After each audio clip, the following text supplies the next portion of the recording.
سب سے پہلے ہم نے دیکھنا ہے میلاد کا مطلب کیا ہوتا ہے۔ میلاد کا مطلب ہوتا ہے پیدائش، میلاد کا مطلب ہوتا ہے ولادت۔ اب آپ خود اندازہ لگائیں، جب ہمارے گھر میں کسی بچے کی پیدائش ہوتی ہے وہ تو چھپ کر ہوتی ہے، وہ ایک کمرے میں ہوتی ہے، وہاں پر کسی مرد کو جانے کی اجازت بھی نہیں ہوتی۔ لیکن جب رسول اللہ صلی اللہ علیہ وسلم کی پیدائش کے دن کی خوشی منانے کی بات آتی ہے تو چوکوں کے اندر رسول اللہ صلی اللہ علیہ وسلم کی پیدائش کی خوشی منائی جاتی ہے، چوراہوں کے اندر خوشی منائی جاتی ہے، سر عام بازار میں خوشی منائی جاتی ہے، وہ سر عام الفاظ کے ساتھ عید میلاد النبی کے عنوان سے خوشی منائی جاتی ہے۔ عزیز طلباء و طالبات، آپ خود فیصلہ کر لیں اور مجھے کمنٹ میں ضرور بتانا اس بات کا کہ آپ اس ولادت کی خوشی کو جائز سمجھتے ہیں؟ یہ کیسے جائز ہو سکتا ہے؟ آپ اندازہ کریں، اگر یہ جائز ہوتا، رسول اللہ صلی اللہ علیہ وسلم کے زمانے میں اتنی دفعہ 12 ربیع الاول کا دن آیا لیکن رسول اللہ صلی اللہ علیہ وسلم نے کبھی میلاد نہیں منایا، کبھی محفل نہیں سجائی، کبھی میلاد کے نام سے میلاد نہیں منایا، کبھی میلاد کی محفل نہیں سجائی۔ آپ اندازہ کریں، رسول اللہ صلی اللہ علیہ وسلم جس دن پیدا ہوئے پیر کا دن تھا، رسول اللہ صلی اللہ علیہ وسلم نے پیر کے دن روزہ رکھنے کا حکم دیا ہے، اور جس جگہ روزہ رکھا جاتا ہے وہاں پر عید نہیں ہوا کرتی۔ اگر عید ہو تو روزہ رکھنا حرام ہوتا ہے، لیکن نبی صلی اللہ علیہ وسلم نے روزہ رکھ کے بتایا کہ پیر کے دن کوئی عید منانے کی اجازت نہیں ہے۔ عزیز طلباء و طالبات، اسلام میں صرف اور صرف دو عیدیں ہیں، عید الفطر اور عید الاضحیٰ۔ ان دو عیدوں پہ خوشی منانے کی اجازت اللہ رب العزت نے دی ہے، اس کے علاوہ کسی اور عید کی خوشی منانے کی اللہ رب العزت نے اجازت نہیں دی ہے۔ دوسری بات، بعض افراد علماء حق پہ اعتراض کرتے ہیں کہ رسول اللہ صلی اللہ علیہ وسلم کے دنیا میں آنے پر خوشی نہیں مناتے۔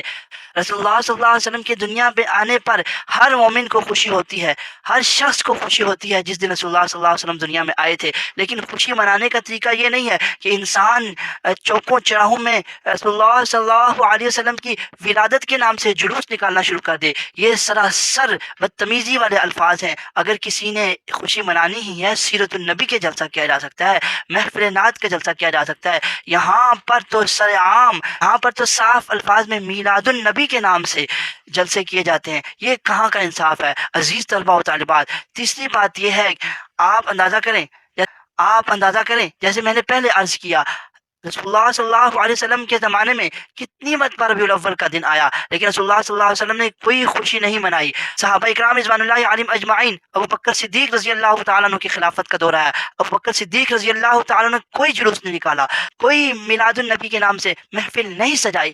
فاروق اعظم کا دور آیا، انہوں نے بھی کوئی جلوس نہیں نکالا، کوئی میلاد النبی کے نام سے محفل نہیں سجائی۔ اس کے بعد عثمان غنی کا دور آیا، انہوں نے بھی ایسا کچھ نہیں کیا۔ شیر خدا حیدر کرار، حضرت علی رضی اللہ تعالیٰ عنہ کا زمانہ آیا، خلافت کا زمانہ آیا، انہوں نے اپنے زمانے میں کبھی ایسا نہیں کیا۔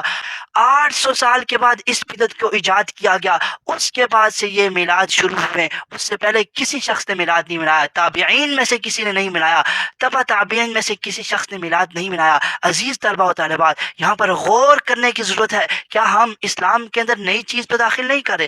اگر ہم اسلام میں نئی چیز داخل کر رہے ہیں تو رسول اللہ صلی اللہ علیہ وسلم نے ارشاد فرمایا، کل بدعت ضلالہ، اسلام میں نئی چیز ایجاد کرنا یہ بدعت ہوا کرتی ہے، اور حضور صلی اللہ علیہ وسلم نے ارشاد فرمایا، کل بدعت ضلالہ، ہر بدعت گمراہی ہے، ہر اسلام میں نئی چیز ایجاد کرنا گمراہی ہے، وکل ضلالۃ فی النار، ہر بدعت، ہر گمراہی انسان کو جہنم کی طرف لے کے جانے والی ہے۔ عزیز طلباء و طالبات، حدیث میں آتا ہے حضور اکرم صلی اللہ علیہ وسلم نے ارشاد فرمایا، قیامت کا دن ہوگا، میرے کچھ امتی میری طرف آ رہے ہوں گے، میں حوض کوثر پر امتیوں کو پانی تقسیم کر رہا ہوں گا۔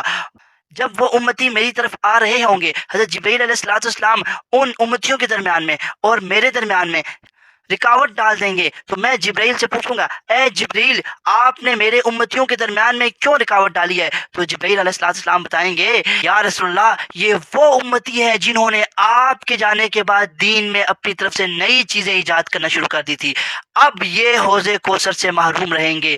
عزیز طلباء و طالبات، آپ اندازہ کریں، آج کے زمانے میں محفل میلاد منائی جاتی ہے، اور محفل میلاد کے نام کے اوپر کیا کچھ کیا جاتا ہے؟ جب جلوس نکالا جاتا ہے، وہاں پر سر عام مردوں اور عورتوں کا اختلاط ہوتا ہے، اکٹھے گزرتے ہیں۔ کیا اسلام اس چیز کی اجازت دیتا ہے؟ میں ان علماء سے بھی پوچھنا چاہتا ہوں جو علماء اس کو جائز سمجھتے ہیں، میلاد النبی کا جلوس بنانا جائز ہے، اور اس انداز میں جائز ہے، اس انداز میں یہ میلاد النبی کا جلوس منا رہے ہیں، اس انداز میں کس شریعت نے ان کو اجازت دی ہے؟